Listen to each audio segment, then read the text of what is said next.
চারিদিকে ফুটছে এখন শিউলি ফুল, চারিদিকে ফুটছে এখন শিউলি ফুল, মানুষের মনেও ফুটছে পুজোর ফুল। আকাশে বাতাসে এখন পুজো পুজো ভাব, আকাশে বাতাসে এখন পুজো পুজো ভাব, শুধু একটা মনের মানুষের অভাব। তো hello everyone, I am RJ Bengal guide. তো আমি আজকে কথা বলবো পুজো নিয়ে, পুজো পুজো পুজো পুজো ভাব নিয়ে, মানে পুজো নিয়ে কিছু কিছু কথা বলবো, সেটা তোমাদেরকে শুনতে হবে। তো যাই হোক, বেশি না যে চলো ভিডিওটা শুরু করা যায়।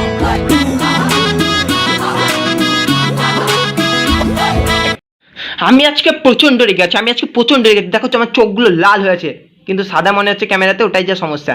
যাই হোক, আমি আজকে রেগে আছি, আর এই রাগার কারণটা তোমরা ভিডিওটা দেখলে বুঝতে পারবা। এই যে পুজোর সময়তে যারা ঘুরতে বেড়ায়, তারা নিজেদের সঙ্গীকে নিয়ে ঘুরতে বেড়ায়। ধরো কেউ কেউ মনের মানুষের সাথে ঘুরতে বেড়ায়, কেউ গার্জেনের সাথে ঘুরতে বেড়ায়, কেউ বা সিঙ্গেল ঘুরতে বেড়ায়। তো তাদেরকে দেখে কেউ কেউ মালটা কি লাগছে, উফ পুরো ঝিঙ্কু লাগছে। ভাই এগুলো বলা যাবে না। এইসব ছাপড়িদের মতো লুচ্চা মুনা করে ভাই যাকে পছন্দ হবে তাকে ডাইরেক্ট গিয়ে বলে দে না, বুকে দম থাকে তো। কিন্তু ভাই মাঠটার খেলে সেটা আলাদা বাবা, সেটার জন্য আমি দায়ী নাই। এরপর আছি পুজো কমিটির কথায়। এই যে পুজো কমিটির মধ্যে যারা যারা যেসব লোকজন থাকে, যারা দায়িত্বে থাকে, তাদেরকে বলছি দাদা দিদি আঙ্কেল আন্টিসগণ, যারা যারা কমিটির দায়িত্বে থাকে, তারা ভালো করে শুনুন। ব্যাপারটা হলো যে মানুষ দূর দূরান্ত থেকে ঠাকুর দেখতে আসে, প্যান্ডেল দেখতে আসে, প্যান্ডেলের বাইরে দাঁড়িয়ে থাকে 2 ঘন্টা 3 ঘন্টা 4 ঘন্টা, যতক্ষণ না ঠাকুর দেখতে পাবে ভিতরে ঢুকে ততক্ষণ দাঁড়িয়ে থাকে। লোকের ঘামের গন্ধ শুকে দাঁড়িয়ে তারপর ভিতরে ঢুকে 2 মিনিট দাঁড়াতে দেয় না, ভালো করে ঠাকুর দেখতে দেয় না, ভালো করে ছবি তুলতে দেয় না। এগুলো কি? তারপর আসি সেই সব নিজেদেরকে মনে করা ভিআইপি মানুষজনের কথায়। সেই সব ভিআইপি মানুষগুলো কমিটির কাছ থেকে ভিআইপি পাস কিনবে, পাস কিনে ভিতরে গিয়ে গ্যাদারিং করবে।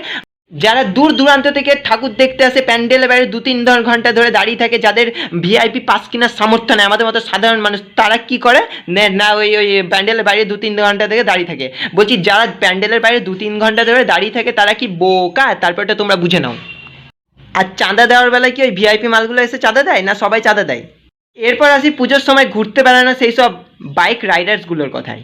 ভাই পুজোর সময় ঘুরতে বেরিয়ে অত জোরে বাইক চালানো কি আছে ভিড়ের মধ্যে? না তুই যাকে দেখানোর জন্য বাইক চালিস না তাকে দেখতে পাস, না সে তোকে দেখতে পাই।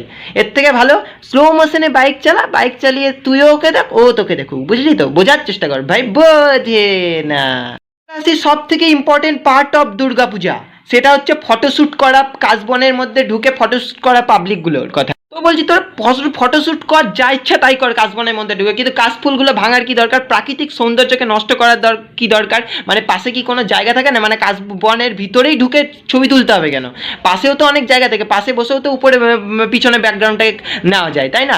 বোঝার চেষ্টা কর ভাই, বোঝে না। প্রাকৃতিক সৌন্দর্য নষ্ট করার কোনো দরকার আছে বলে আমার মনে হয় না।